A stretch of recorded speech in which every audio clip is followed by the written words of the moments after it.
Pembangunan bendung gerak di Kecamatan Tirto, Kabupaten Pekalongan, resmi masuk dalam 3 proyek prioritas nasional dalam Musrenbangnas. Wakil Ketua DPRD Kabupaten Pekalongan, Sumar Rosul, meminta pemerintah daerah dan pihak terkait untuk mempercepat proses pembebasan lahan, agar pembangunan fisik segera dimulai dan warga terbebas dari bencana rob yang telah berlangsung bertahun-tahun. Proyek pembangunan bendung gerak di Kecamatan Tirto kini mendapat perhatian serius dari pemerintah pusat. Dalam Musrenbangnas terbaru, proyek ini masuk dalam 3 usulan prioritas dari Provinsi Jawa Tengah. Menyikapi hal ini, DPRD Kabupaten Pekalongan terus mengawal proses pembebasan lahan agar tidak ada keterlambatan dalam pelaksanaan fisik. Wakil Ketua DPRD Kabupaten Pekalongan, Sumar Rosul, menyampaikan bahwa pihaknya secara rutin melakukan rapat koordinasi bulanan sebagai bentuk kontrol terhadap progres kegiatan yang telah disepakati dalam APBD, khususnya pembebasan lahan untuk pembangunan bendung.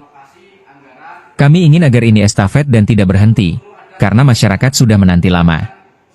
6 desa di Kecamatan Tirto serta sebagian wilayah Kota Pekalongan setiap tahun tergenang rob.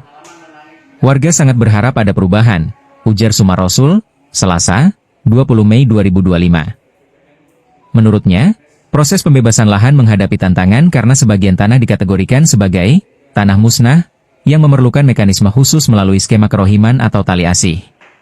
Penentuan harga dilakukan oleh tim appraisal yang telah ditunjuk dan mulai bekerja sejak 9 Mei hingga 9 Juni 2025. Ada 23 bidang yang terdampak, mayoritas milik satu keluarga, peninggalan dari orang tua mereka. Kami harap semua bisa saling menerima hasil appraisal agar proses ini cepat rampung, jelasnya.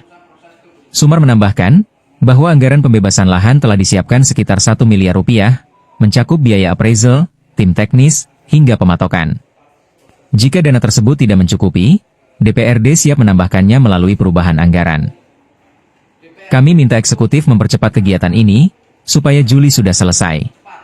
Jika pembebasan lahan rampung, kita bisa langsung lapor ke pemerintah pusat agar anggaran fisik segera turun, tegasnya.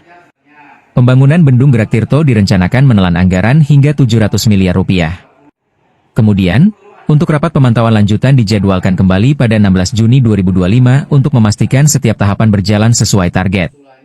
Ini kita kawal terus, karena warga juga ingin tahu episode demi episode perkembangan proyek ini, pungkas Sumar. Menyelesaikan rapat tentang kelanjutan tanah musnah, pembebasan tanah musnah di Kabupaten Pekalongan, khususnya di Kecamatan Tirto, di Desa Jeruk Sari.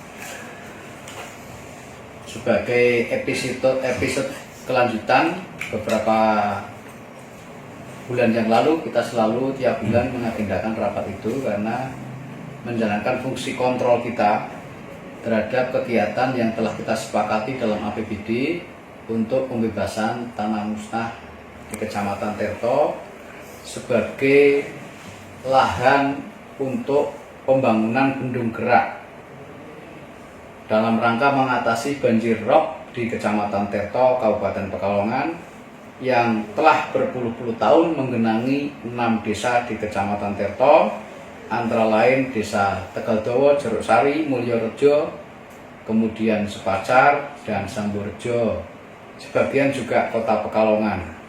Ini sangat parah sekali dan tentu masyarakat sudah rindu supaya rumahnya, jalannya, kebunnya, pekarangannya, sekolahannya sudah tidak tergenang banjir rob lagi.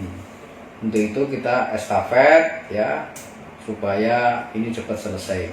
Hasil rapat tadi, progres yang telah dilakukan dalam tahapan pengumpulan data, pemetaan oleh pihak appraisal yang ditunjuk untuk menganalisis harga untuk harga kerohiman.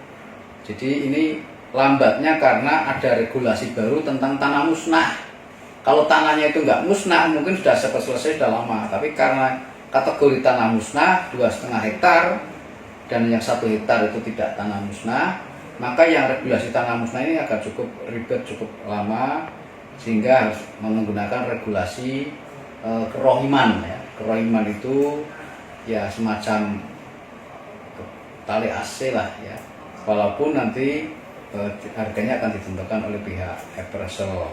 Ini sedang bekerja sesuai kontrak appraisal nanti dari 9 Mei sampai dengan 9 Juni. Syukur-syukur bisa lebih cepat selesai, lebih bagus sekarang ditunggu oleh pihak BPN dan tim untuk diumumkan kemudian didiskusikan lebih lanjut sampai dengan pembayaran.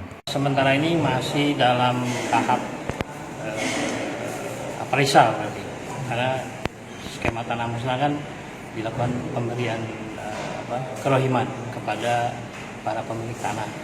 Nah ini sudah dilakukan pengadaan untuk appraisal, dan appraisal sudah bekerja di lapangan. Nanti hasil appraisal menjadi dasar untuk diumumkan kepada pemilik. Nanti pengumuman selama 14 hari kalender.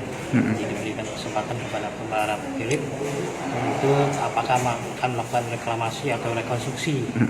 Bila tidak, maka akan dilanjutkan dengan pemberian pemberian kerohiman.